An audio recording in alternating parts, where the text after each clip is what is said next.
Hey, everybody, welcome back. It's your girl Camille. I'm host of the Speaker Podcast. This is the podcast for innovators and Creators Connect. Hit that notification bell and subscribe. We have a great show coming up tonight. Returning to the show is Pastor Abraham and first time visitor, Lady Ty Bellinger. This is going to be so many things.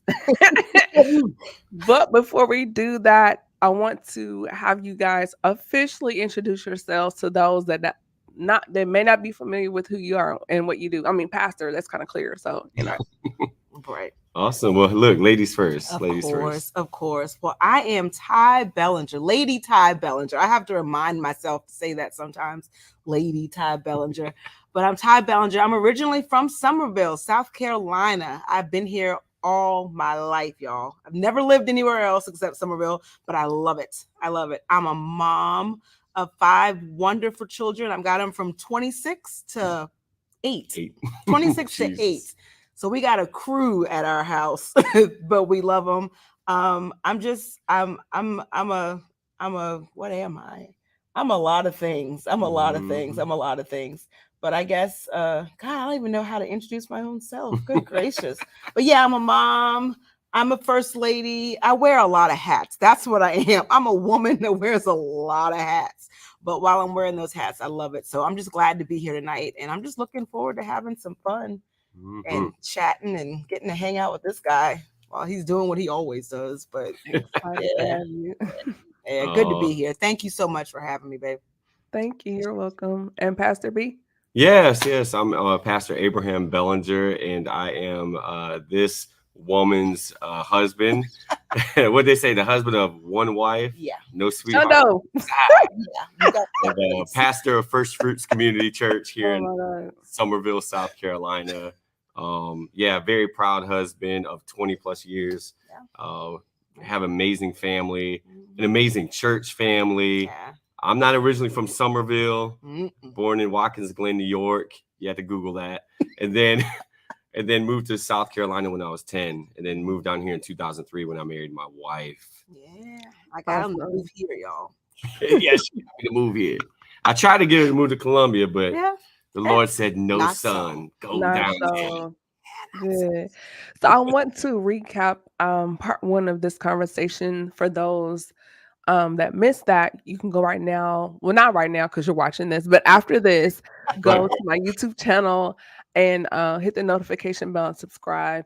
And recapping, so Pastor Bellinger at one time, he was for the streets. He was for the streets. And so he was facing, was it 77 years? Come on, you better testify for me. And the judge was trying to give him more time. And God shut it down. And his stepfather put a gun to his head and was like, I'll kill you. And then Pastor B was, how can I word this? He was fellowshipping in the fellowship hall with the church, the ladies at the church. And he was passing out the work. So he was the fellow of the fellowship. And so then God saved him. Thank you, Lord. Thank the Lord. Listen. And he was in the mall and almost had a melee in the mall. So right. Yeah, I think I've got everything about right. Yeah, you're doing good. You're doing good. And then interstage left Lady Ty. So where do you come in and miss all this? Well, thank God I missed all of that, because I'll be quite honest, I don't know if we would have been together if I was around for all of that. Right. So I got him on the other side. Once I got him, he'd already been in the church. He was in the beginning, he was, well, what I thought, I'll say that. I thought he was one of those kind of holier than thou things, like, or people, because he would call me and he'd be like, praise the Lord. And I'd be like, can you just say hello? Like, are you trying to talk to me or minister to me? Like, what are we doing? And he was like that all the time. So I was like, all right, God. He was just like overly churchy, like just salty. He was too salty. Ooh, salty. Yeah. Like Brian. Yes, exactly. So I was like, I don't know about this one. I don't know. But after a while, I guess maybe after we got a little he was like that for a while. But we started talking more and kind of getting to know each other more, I guess. And then some of that kind of simmered down. But he would write me letters, and at the end of the letter it'd be like, yours in Christ, this. I'm you like, gotta call me out like that. who are you writing to? Tell the story, Lady Ty. I got your back tonight. Oh Jesus! I'm like, who are you writing to? But there were the sweetest things. He was wrote you an epistle. An epistle. Writing an epistle. Yes, pretty much. Greetings. Right. Greetings. I'm like, what in the world? But he was always so complimentary. He just, from the very beginning, he treated me like a queen. So I couldn't ignore it. I kind of had to overlook some of that. She's been sweating me. That's I why. was never sweating him. That's the part of the story that's a lie. Yeah. I never sweated him. Lord forgive me, I done lied in the church. I was never sweating Lord forgive me. She wasn't sweating me. I wasn't sweating him. As a matter of fact, she was like, who's this white boy jumping up and down on my grandfather's pulpit testifying like he fooled? Right. And she married me too. Yeah. And don't forget that. And she married that white boy. Oh my gosh. So getting right into everything, Lady Ty, because we're kind of wanting to graft you into the story. When you first met him and you're seeing this person, because a lot of times men can hide behind a facade or persona because they've come from different things, backgrounds and histories. So how did you kind of tear down that wall to show him, a lot of the coping mechanisms and things that you have to do? Like, you don't have to do that. Just be yourself. Well, how did I do that? The good thing about him is he is authentically himself all the time. I think our story is a little bit different. And the reason why I say that is because, so he came from the streets. He came from all of that stuff. That's not my testimony at all. My daddy was a deacon. My grandfather was a bishop. So I came from the line of church. He came from the streets. So he came from the streets with this toughness and this hardness, and he was in your face, and he was unapologetically himself. And I was the one in this particular situation. I was one that was like, all right, dude, you can be you, but you got to simmer down some, because not everybody can take that all the time. So how does that work when you feel like, because particularly within the church arena, you have those that come from lineage and background and pedigree, but then you have someone that doesn't come from that. And you may feel like, I'm not good enough for this person, or I don't come from that, or they could not look at someone like me because I'm not from that background. So how do people from opposite social ends kind of come together within this church arena where God can say, hey, I don't care about that because this is what I've ordained? So can you kind of speak to that, both of you, as far as the same opposites attract and how that played out in your relationship? Man, well, go ahead. What were you gonna say? Yeah, I think it's definitely the wisdom and like the plan of God, obviously, in the big picture of things, because normally you wouldn't think, like how would she end up with someone like me, like aim higher, people would say, or people would say aim like a shade of skin color different, or seriously, like people, there was people that didn't want us to marry just because we're interracial, right? But the whole idea that God had a plan for her and a plan for me, and then he merged those together for his purpose, right? For the ministry that we're in now, it's just it's definitely a God thing, and it's not something just to lightly jump into either, So do you think at some point in the process, God had to deal with the both of you in terms of worth and value? Because a lot of times we can have this speech or this narrative going on in our heads that feels like, or sounds like, I'm not enough, or we have the comparison, because you do look at other people in the church or in your circles or community that you feel that are on a different level. And so you create this, what I call bad tape in your mind. And what did that process look like for you when God was preparing you for this person to show you, like, it's not about that, but it's because of what I said, it's because of what I ordained, or it's because of what I placed in you. That's what matters. I I think I had to, or for myself, I would say, from the very beginning, I've always been very intentional. I pay attention. I pay very close attention. There isn't a lot that gets past me because I'm paying attention. And I can tell those times where maybe he feels like, you know, this person, or he's been preaching forever, and who am I to come up, you know, and kind of measure up. You know, he tries to measure, you know, himself by this person. I'm like, listen, God didn't call you to be him. God called you to be you. And just because, you know, he may, you know, have this particular ministry, or there are people that you can reach that this person may never reach, just because they've got different stories. You know what I mean? So I was always very intentional about, while he may be playing this thing in his mind saying, I don't know if I can reach this person, or, you know, if I can measure up to this ministry or whatever. I was the one that when I saw it, when I noticed it, I was one that I was always right in there and saying, no, you got to be who God called you to be. And God did call you. Just because you didn't just because you didn't grow up on the pew like me, doesn't mean God didn't call you. As a matter of fact, let's be perfectly honest, you probably reach more people than I do, because there are more people like you than there are like me sometimes. I mean, let's just be honest. You know what I mean? So I think that I was always intentional. I pay attention. And I was intentional, and then I was wise with, you know, the words that I would speak over him, and I would constantly speak them over him. Yes, this is who you are supposed to be. God did call you to this. You can do this. And I tried to be that for him. And I still, we've been married 20 years, and how many years in ministry? 10 years in ministry. And those are conversations we still have. Yeah, you can do this. Yeah, you are doing this. You know, you are doing what you're supposed to be doing. God is using you. So I have to be intentional. And just, yeah. I like that, Lady Ty. Also, in being in space, because in social media we see marriage and ministry being branded like it's the goal. It's kind of coveted because it looks glamorous, it looks glitzy. You see the photo shoots and the stylists, you know, styling these high profile celebrity couples in ministry.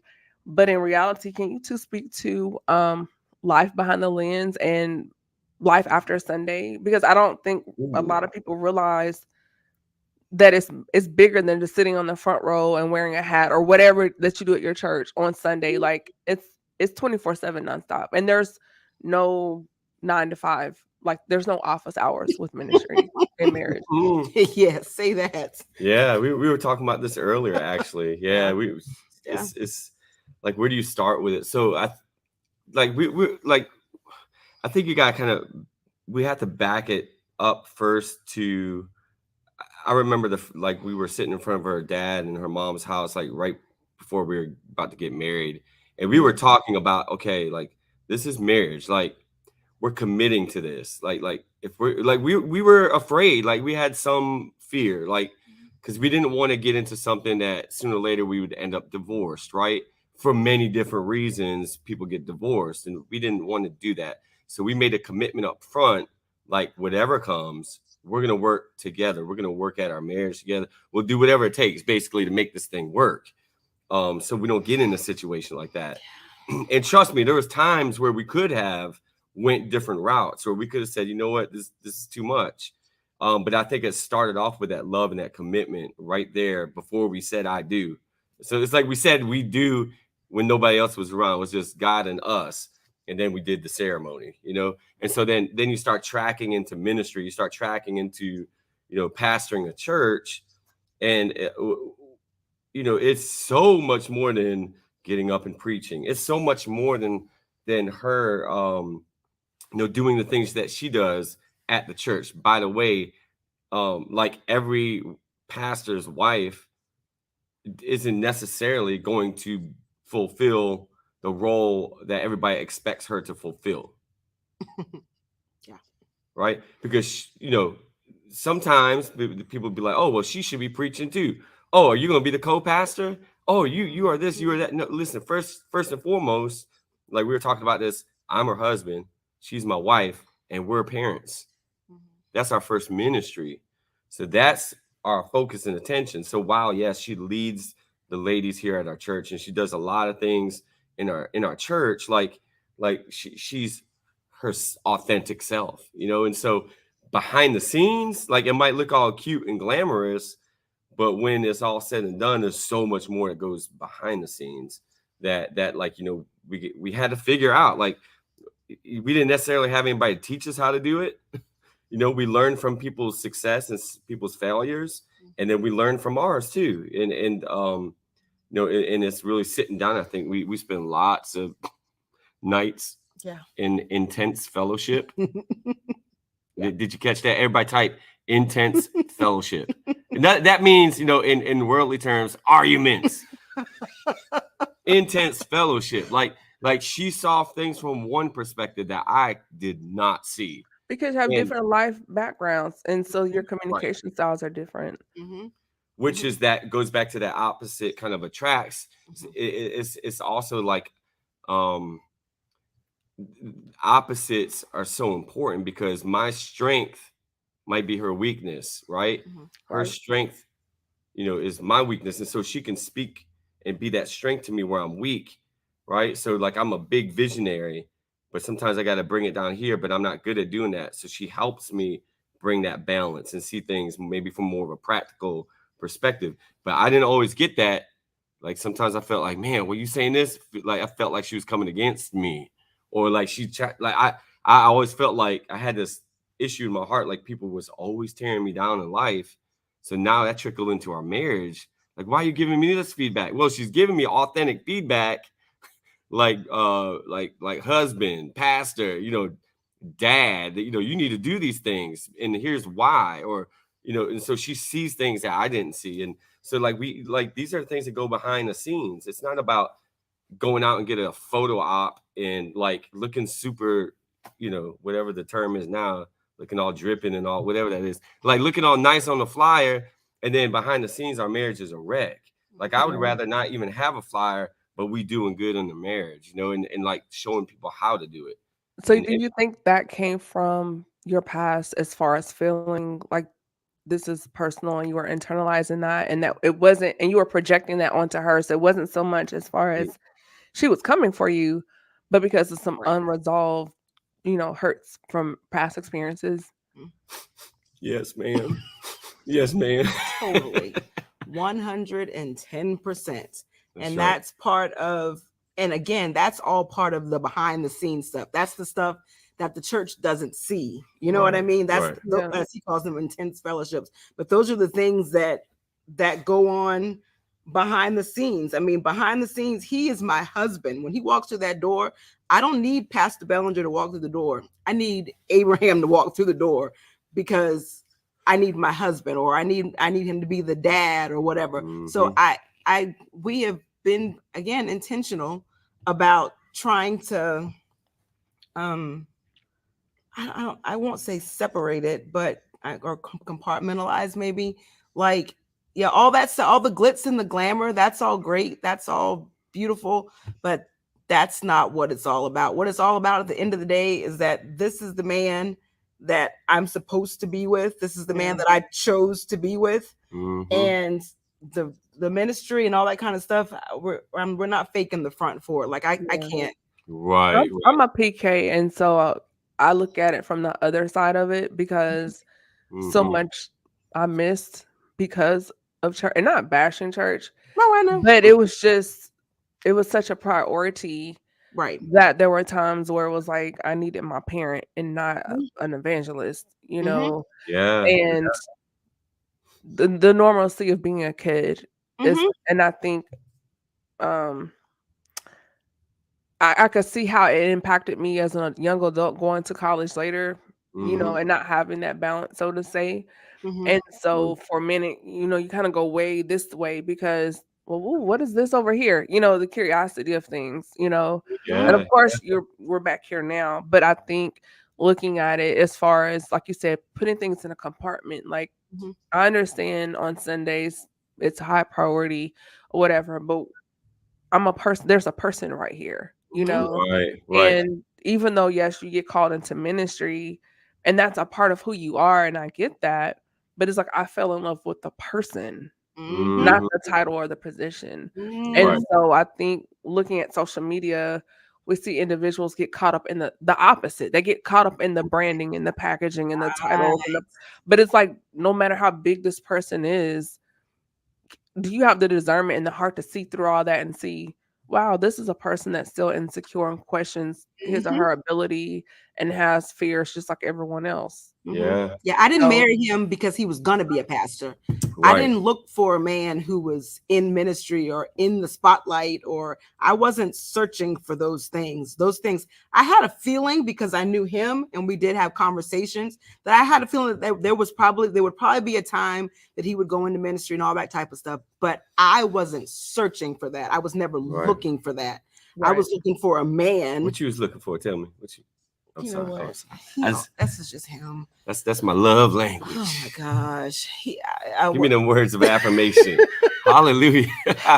Well, yes, Lord. I'm sorry, Camille. You knew what you was getting into. I did. I was looking for a man of God. That was number one, because I knew that if a man truly, truly loved God, I tell him all the time, and in some of those intense fellowships, my daddy ain't gonna let you treat me any kind of way. So he's gonna take care of me. So I knew if he was a man of God, he was going to take care of me. When I say take care of me, I mean financially, but I don't just mean financially. I mean emotionally. He was going to pay attention to me. He was going to listen to me.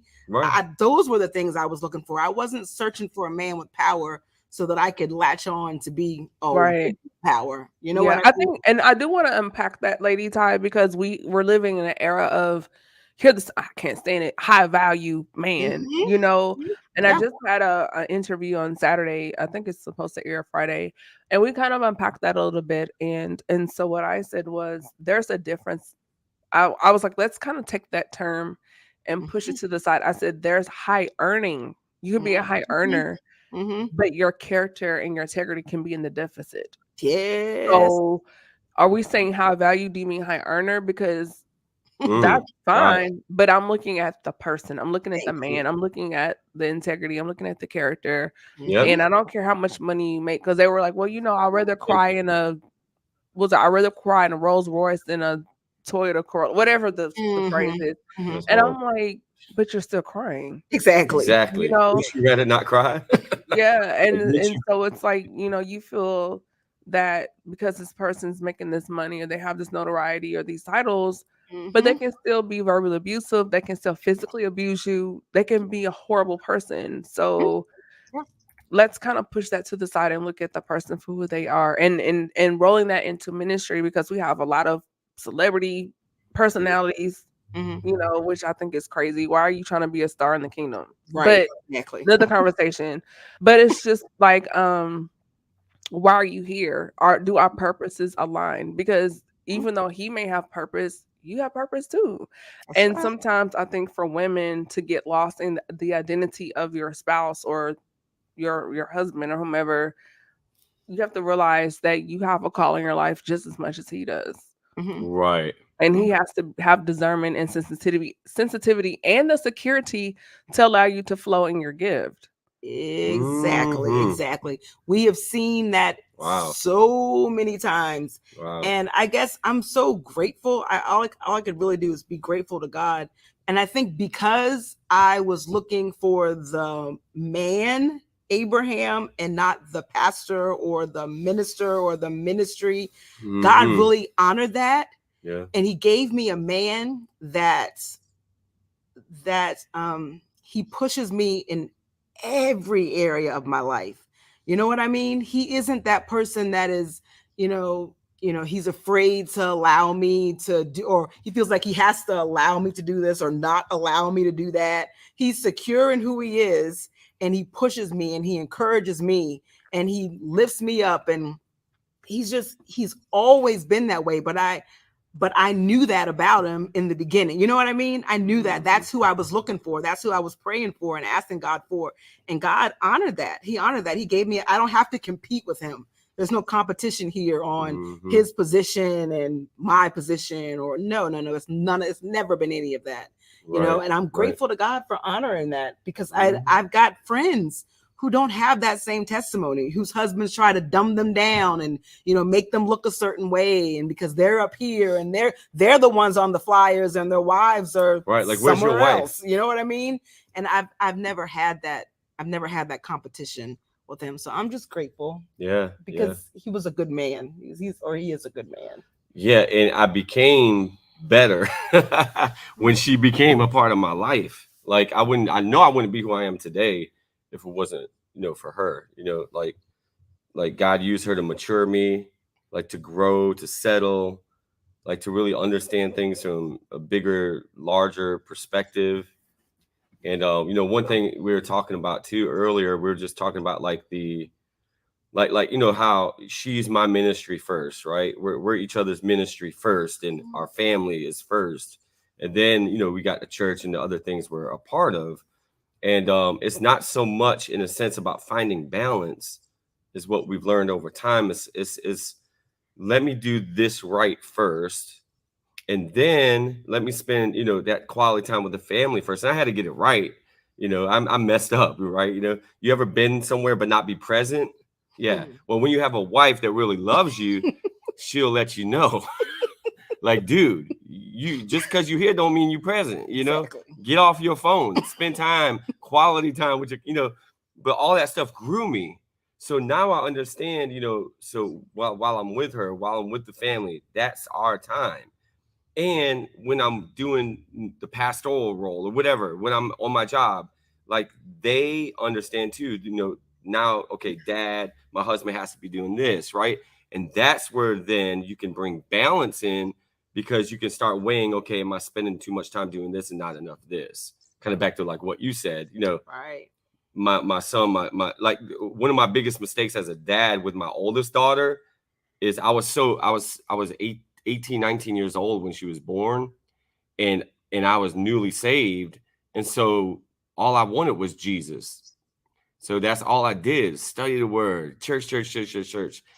There was times I could have got my daughter and I didn't, because I was so focused on that, which left like an empty place in her life, and God restored and healed all of that, and it's still healing some of that, but I learned through that stuff, and that's I just preached a message Sunday, behind the pulpit. It's more than what you see face value. It's so much more behind the scenes that makes all this happen, right? And you learn it. It's a constant learning. What do you to believe is the biggest thing that you wish congregations will understand about boundaries in marriage? You talk about that too? Wow. I mean, So let me make sure I understand the question. What's like, if there's a congregation out there, you want them to understand like how we feel about boundaries in the marriage? boundaries, like, you calling me and it's 9:30 and I'm trying to Netflix and chill with my loved one, and you want me to pray for your ankle. Like, don't you have Go your to the own doctor. will? Right. Yeah. God, that's that is something that I think we're always working on. I don't think we've mastered that yet. I'll be very honest. Yeah. And this is the reason why I think we haven't mastered that.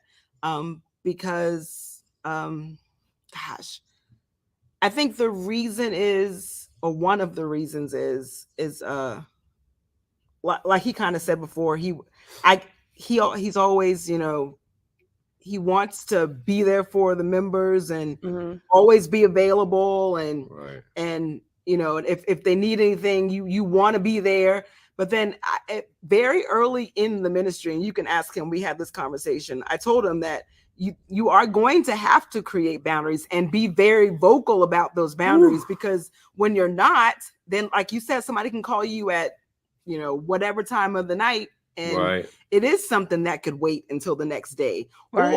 Or you get the flip side where they don't tell you anything. It's a mess, girl. But let's just stick to the Netflix thing, okay? Woo. So they do call you at whatever time of night, and I think that you just have to be. My suggestion for that, or for anyone in ministry, is to set boundaries early. Yes. Set boundaries early. Yes. And the reason why, do you have staff set up to kind of filter out some of that, like call elder so-and-so, or yes, we have developed that, but again, that was a trial and error type thing. Okay. We had to learn that. In the beginning, it was called the pastor for every and anything. And we kind of had to learn that. And we did. We learned it. And still learning. And still learning. Well, learned it the hard way. One of my Pastor Keon Henderson, I was talking with him. He and I had a question about boundaries, you know, and he was telling me it's like this, like, you know, you may welcome everybody to your house, right? And, you know, they come in the living room, but everybody's not welcome, you know, obviously in your bedroom. You just got to secure that. Like, you just create those boundaries. And, you know, and anybody that questions that, then obviously they don't understand truly what honor and respect is. Because who would cross a boundary, you know, that would be so disrespectful for someone just walk into our bedroom, right? You know, that's off limits, right? But you have to intentionally set that. So in the church, it's the same way. And the challenge is I'm such a personable, like I can befriend anyone. Like I love people so much. And, you know, I guess maybe because I've always felt abandoned or rejected and things of that sort. Like I never ever wanted people feeling like that from my experience. Like I was the one that always says, and I still believe this too now, don't get me wrong, that like I always want to be that pastor that, you know, that's touchable, like that's relatable, that you can speak to and talk to. I don't ever want to get to a point to where like, oh, you know, I got 400 armor bearers around me carrying my socks and nobody can say hello. You know, no, I want to make sure that people can talk to me, but then at the same time, there has to be boundaries. And what I've learned, you know, she said trial and error is more like error and then a bunch of trials because you mess up and now you're going through trials, you know, like I leveled all the walls. Like I leveled the walls. Everybody had all access. Open door policy don't work in pastoral roles. Doesn't. Now, if you're going to successfully pastor, it doesn't work. Sooner or later, you got to close your door. Sooner or later, you got to close the door. Because if not, everybody's in your business. Everybody might just look at me real quick and say, I told you so. Yeah. And type that in the comments. I told you so. She's never said I told you so, but in nicer words, she's mentioned that because she was like, if you don't do this, this is going to happen. Right. Or I like, hey, I mentioned this. And so she always said the same thing like my pastor used to say, you can't be common. Like you can't be common with people, which means you can't be everything to everyone all the time. You know, it's not and another thing, people's perception of what a pastor is so skewed to what biblically a true pastor is. Yeah, there's like this unrealistic image of this, hi, we're the Belangers. And it's just like that's not we're people. You know, we have feelings, we get angry, we get upset, we get irritated, just like everyone else. And I think that's the part as far as when we look at couples in ministry is that we make them so divine, we forget that they're human. So yeah. I if looking back, if I they say hindsight is 2020, I think what we would have done differently is that we would have set clearer boundaries in the beginning. You know what I mean? I think that for us, I think we would have set clearer boundaries in the beginning. And then because now we're setting boundaries, and it's like the majority, right? We have first of all, our church is amazing, right? So the majority, they get it, they understand it, they honor it, they respect boundaries we're putting in place. And then of course, when you have no boundaries and those walls begin to kind of go up, people are like, whoa, like who moved the cheese? What's going on? Why I can't do what, you know? And so then you got to spend more time explaining things. And the majority of people get it, some don't, you know, and that's kind of some of the loss you experience with that too, is people don't feel like they have that connection they used to have. That's good. And then switching gears, as we get into the second half towards the end of our conversation, pastoring a multicultural congregation in 2023, because socially a lot is happening right now. You know, when we look at social justice and police brutality. So how do you, as a couple and in ministry, navigate, you know, streets of wokeness and far left, far right in the South? Like, how do you navigate that lane? I don't know. You asking the wrong pastor because No, I'm I'll really tell you how he struggling. does I'm it. really. I just It like He's just seems like very, it's so very vocal. he's layered, very like vocal. very, That's how he but it's knows. like it seems like it's very layered. Like it's a very layered It because you have is. to be mindful of who's in your pews and how Exactly. things come across, and it's like, but this is impacting this group of people and this group of Yeah. people that are infringed, and it Mhm. is because of privilege. And so then we have to come in here and worship, because you see the news, and sometimes you come to church and you're angry, and you Mhm. have to worship and praise and preach through all of that, you Mhm. Right. know, and then we have to return to our lives, Mm, however they may look like. Mhm. So yeah. I And just you have can't a right to have. imagine what that looks like in today's culture. Mhm. Yeah. Right. Yeah.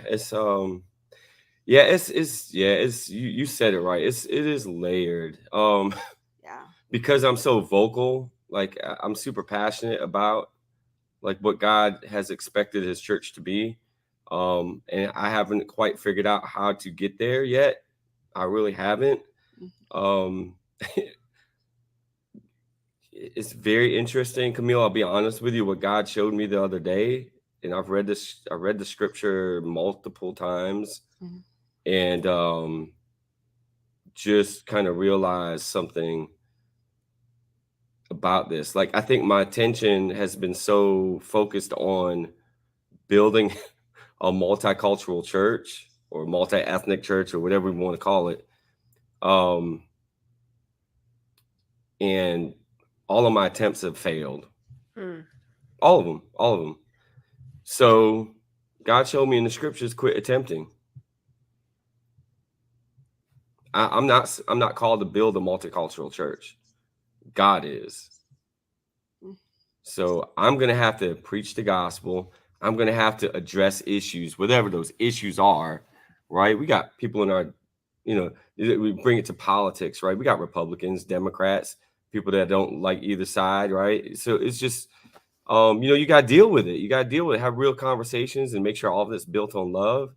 I feel like now after what God showed me, I just got to do those things. I got to not so much focus so much about building this multicultural church and just actually let it happen as God does it. Because if I try to make it happen, it ain't gonna happen. It's not necessarily because there is so many layers. And honestly, until God pulls the layers back Himself and helps people's hearts and dealing with these issues, and then it really can't be done. I would never thought I'd ever say that. It has to be a God thing. It can't be a man-made thing. Like, and so it's like a yes and. It's that and also having a strategy or having a plan or working on some things, right? Because you can't just say, "Oh well, screw it. Like I ain't going to focus on that anymore." It's like you still have to do the work. You still got to try to figure out things, but at the end of the day, like I used to get super frustrated because I'm like, we're in a 70% Caucasian neighborhood. Like our church, most people who live behind us, Caucasian. You know, yeah, the demographics in Somerville about 70% Caucasian, about 29% African American, right? So why doesn't our church reflect that? And I talk, listen, I'm vocal. I talk junk about other churches. I'm sorry. Like, oh, that church is all white, or that church is all, or, so they don't have it. Well, guess what? We don't have it either. You know, why don't we have a multicultural church? It's Yes. not just up to the pastor either, or Yeah, I think God that's and the pastor. I think that's an individual work that we all have to do, Mhm. because we all come in with different life experiences and Mhm. narratives, and that does impact, how we treat each other. It also impacts our faith and view on God. I was listening to so I listened to a lot of podcasts. I can't remember the person I was listening to, and they mentioned that those I'm just using this as an example. A lot of people that grew up without a father, it's hard for them to view God as a father figure because Mhm. you're having to correlate those same Mhm. mindsets or mentalities toward this person you can't see. And Right. that translation can be very tough, Right. So if you're coming into a church or a sanctuary and you're seeing people that don't look like you and you've had previous experiences that were not positive, you're facing a trigger. Yeah. And so you're telling me to love, I'm gonna say, a person that represents my trigger, Right. and so that's an inward work God has to do for all Mhm. of us, Yeah. and I don't know your past, you don't know all of mine, but Right. at that point, That's good. then where do you say, God, fill that place with you? Yeah. Whether if Yeah. it's mistrust or unforgiveness or hurt, fill that space with you. And I Yeah. think once we allow him to fill those spaces, Mhm. then that's where we begin to see the change. And I Yeah. could be wrong, but that's just kind of how I see that. So Well, that's where it starts, and then because once it gets in the heart, then people can actually come together, right? Because you have a same bond of love, and then you can work through those things. You could talk. You can actually have like real, authentic conversations around those triggers or whatever it may be, to break barriers down and create like this atmosphere where people are like, wow, like look at what God is really doing in this place. But I really agree with you 100%. It won't start until somebody really lets God come in and heal that place, because you know that's deep, because man, that's deep. Because I mean, people look at me like, I'm a trigger to them, like, and I understand that because I'm white, right? And so I pass everybody in our church pretty much as black. So when white people come in here and visit, and they don't stay. So what triggers them to not come back when we have the most loving church in Somerville? No, I mean almost the most. And like we have a phenomenal culture, like from day one. Why don't they stay? What's their trigger? It's like, yeah, because we all have triggers. right. So they come into a predominantly black church, Mm-hmm. and so they come in and they are uncomfortable. A lot of them, they just are, because they don't know how to act. They don't know how to act. So then instead of embracing that, I feel like unless and I will say, like you just said, our church is extremely loving. If we've not gotten we've gotten lots of compliments about our church since we started the church, but the very one compliment we always get and we're so proud of is that everyone that comes in this church, they always say they always feel an authentic love from the people and an authentic love of God. So it's not a lack of love or trying to make people comfortable or being comfortable. I think it is more of a trigger thing. And you've got to be willing, be willing to allow God, as you just said, to kind of deal with those things and recognize those things. And in my opinion, we've talked about this millions of times, but in my opinion, I think that's part of the problem. We're not willing to say, you know what, I am a little uncomfortable sitting next to this lady because she's a black woman, and I've got these feelings that I've been raised on, or then we shy away from it. And instead of coming back and allowing God to do the work in us, we say, well, you know go what? back to what's comfortable. I can go back to what's comfortable. I was about to say, do you think maybe that atmosphere is like a mirror, and so now they're challenged by their conviction?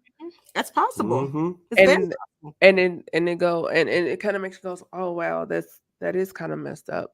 But because, well, I've always been this way, or it will force you to pivot in your social structure, your lifestyle, because maybe your circle is more exclusive versus inclusive, and just some norms. So it's a I kind of word it. It's a conviction, but it's a challenging conviction. Yes.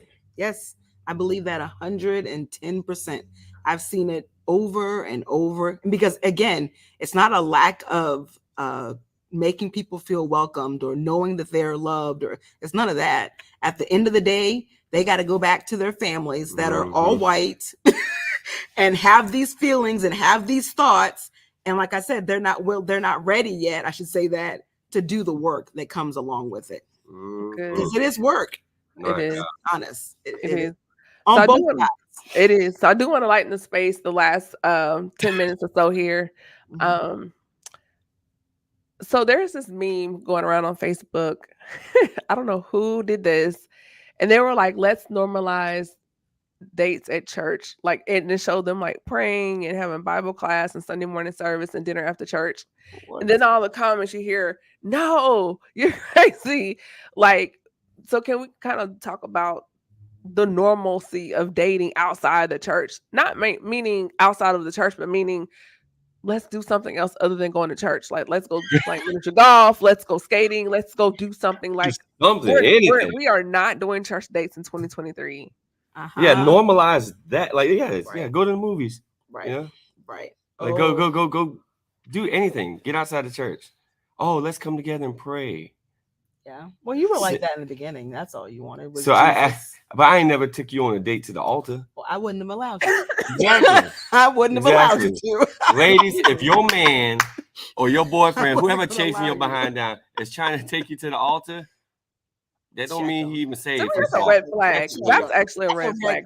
That's like 4 red flags. Yeah, because you know how that go. Check him. That ain't real. You need to be taking you to the nicest restaurant. Yeah. Or just anywhere. It doesn't have to be the nicest, but you know what I mean. Yeah. No, get out the church, man. And yeah, that's just crazy to me. I take her to the beach. Different environments, because I want to see you. I want to see different sides of you and your personality in different environments. Like, how do you act? I don't know, playing miniature golf or golf karting or playing bowling. Like, are you super competitive? Or if we play Monopoly, do you cheat? Like, I want to know exactly. We're playing Scrabble, and I'm like, sir, that is not a word. That is not a word. Dictionary. Here's a dictionary. Yeah. I'm like, what other words do you know other than lasciviousness? Like, what are you doing? Exactly. Thank you. Yeah, we have to. From the very beginning, it was like you know virtue, but you don't know Victoria's Secrets. What's wrong with you? What's wrong with you? Well, my generation, they more like Fenty Savage, but okay, for the OGs. I don't even know what that is. Oh, I'm OG. What? You know, the OGs, back in the day, was all about the Victoria's Secret, but my generation's more on like the Fenty Savage beauty. Yeah, right. Tell him to run you the link. Right. Send us the link. Put it in the comments if anybody know what she's talking about. Oh my gosh. Put it in the comments. No. Drop a heart in the comments below. Yeah. That's okay. Or that emoji. Oh my gosh. Oh my gosh. No, yeah, like we used to when we were dating and stuff, miniature golf. We did stuff outside the church, and and that was awesome, Right. Yes, we met and we in still the do church. stuff, all the time. Like, but be spontaneous and like take a day trip and drive somewhere for, be creative. Right.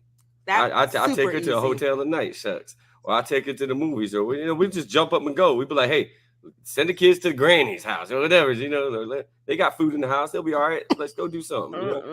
Because if I meet a guy and he's like, meet me at 2150 New Marketplace, Marietta, I'm like, sir, don't go to the hotel if you ain't married now. Let's not. Yeah, I was kind of went into my marriage years now. We're not gonna be at the M3 Center on the first date. That is not happening. No. Again, that goes back to marrying the man and not the ministry, or the woman and not the ministry. Like church dates is a no. So. Yeah, that's a big no. Oh, I remember our first date. Okay, I was just trying to remember our first date. I remember our first date, like real date. Like, yeah, that was good. Okay. I cooked for her. Yes, you did. First date. Yes, that was to me our first official date. Can he cook? He did very well. He picked something simple. He did a nice steak and sweet potatoes and vegetables, and so it was. Oh, because girls that can't cook, they cook that cheap meal Alfredo. If she's cooking Alfredo, she can't cook. Listen, she cooked for me. I was like, oh yeah, she definitely the Lord sent her. The Lord sent her. Well, I ain't never going back to what I used to eat. Oh my God. Okay, we're gonna wrap up. He's a mess. No. But yeah, seriously, know the person you're dating. Like, take the time outside of church. Like, that's insane. If you're gonna try to be so holy. Yeah. Or cheap. Well, that's a whole nother workshop. That's part 5, 6, and 7. Oh, yeah, we're not doing that. We're not doing that. I really appreciate you all coming on. Before we wrap things up, Lady Ty and Pastor B, do you have any gems, nuggets, or just takeaways you would like to leave for our listeners and viewers, and then where people can reach you on social media? I don't know. I guess one of the biggest things, or one thing I think I've said more than once is in marriage, be intentional. In marriage, invest the time to get to know the person. Right. The person behind the job or the ministry or the whatever. Get to know that person. And I feel like that's the way to go. Like I don't want to be married to pastor. I don't want to walk in my house and have to call him pastor. That ain't gonna happen. That ain't the life I want, and that's really not gonna happen. I've seen that. I've seen first ladies like outside of church, and they still refer to their husband as bishop. And I've been at their house. Oh my and they're gosh. like, Bishop, would you like some water? Yes. And I'm thinking, that's your man. Exactly. And you know what? I'll be honest. I think that because I have seen things like that, right. I have been intentional to make sure that we were a couple and not just ministry. We weren't just the church. We weren't. There were layers to us. So that's my big thing. Get to really know who you're dating, and you say God brought this man into your life, or however you say it, but make sure it's God. That's number one. There's a lot of false prophets in this. Exactly. So make sure it's God, and then get to know that man. Don't get to know the ministry. Don't get to know the Bible in him. Get to know the man. Get to understand, like you said earlier, the insecurities that he has, and then. And this is what I asked God in the very beginning. When I saw those things in him, I know we got to go, but when I saw those things in him, I said to myself, Ty, can you handle that? Is that something you can handle? Yeah. Can you handle the fact that he has issues? Like my temper I had? Yes. We have a little time to address that. Like, please unpack that a little bit. Yeah. So as wonderful of a man as he was, and he was taking me out and doing all those things, but then I would notice little, as they would say, red flags, because if something happened, this man was going off, and he wasn't going off in a little way, he was going off in a big way. And I had to say, okay, this reminds me of something. Am I willing to put up with? Is this something that God you're going to deal with? Wow. Because I know I can't change this. Ty can't change this. The church, him being because at that time he was a minister, his ministry ain't stopping his temper right now. Right now, he's a man that's really upset. Yeah. So is this something that I'm willing to deal with until God changes? Allow God to show me how to work through that? And that's a question I asked myself the night before we were married. Right, like what those deal breakers, like what are the deal breakers for you? And I think that's really good. A lot of men and women coming into marriage, realizing what is your non-negotiable, and then because we come from a time in a generation where divorce, particularly in the church, it was like literally for better or worse, and a lot of people stayed in situations that were very detrimental, because they preached against divorce. But we're in a time where people don't mind signing the paperwork and chalking up the deuces and saying, "May the Lord watch," because we could be absent one from another. For the rest of my life. Exactly. That's a really good point that you brought out, Lady Ty. Like really evaluating the marriage and not just the hype of the wedding. And she's stuck with that decision. Right. So when she said yes, like she actually meant it. Yeah. Because like when we got married, it didn't change. As a matter of fact, it got a little worse at times. But my healing came through the fact that she stuck and helped me figure out. And then God came in and brought that healing.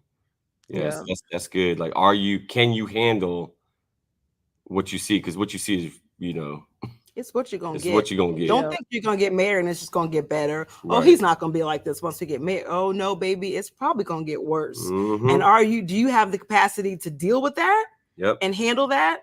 If God never changed his temper, I'm still gonna be able to say I do and deal with that. That's a question I had to ask myself. What's that saying? We all have baggage. It's just a matter as far as who you're willing to unpack with. Oh wow. Dang. That's right. That's good. That's right. Yeah. So his was his temper. I had issues. I don't know. You could probably speak to some issues that you may have questioned about me, but You were perfect. Whatever. I'm not perfect. He's so full of it. I don't think I really. I'll be honest though. I mean, not. But that I know for me, that is one thing that I didn't question.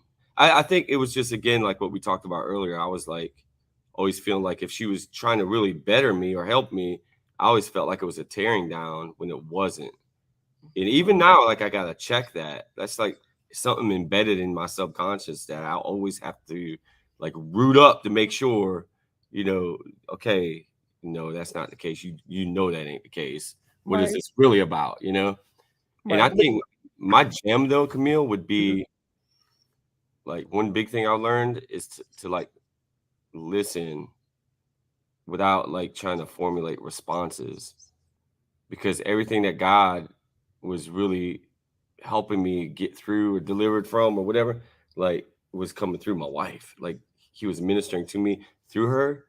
And but if I just was hearing through my own ears and not like really just listening to what God was saying through her, what she was speaking to me, it was always a problem. Like you got to listen and understand, like this is the woman that he put in my life to make me who I am, and who I'll be. And so listening is so important, and not trying to listen to respond back with something or to throw something back or, like I had to learn that. Still learning, to listen. Once she get me to listen tonight, she's going to be like, I got to tell you something.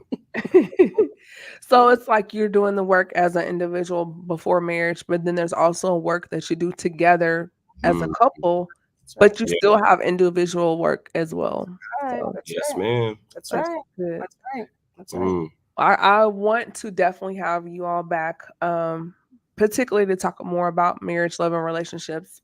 I think we need that healthy conversation. There's a lot of what I call the red pill, blue pill conversation going on out there. A lot of fluff out there. So it's really good to have some wholesome conversation about love, marriage, and relationships. So yeah, I definitely would like to bring y'all back for that. I do hope someone listening or watching got something from this conversation.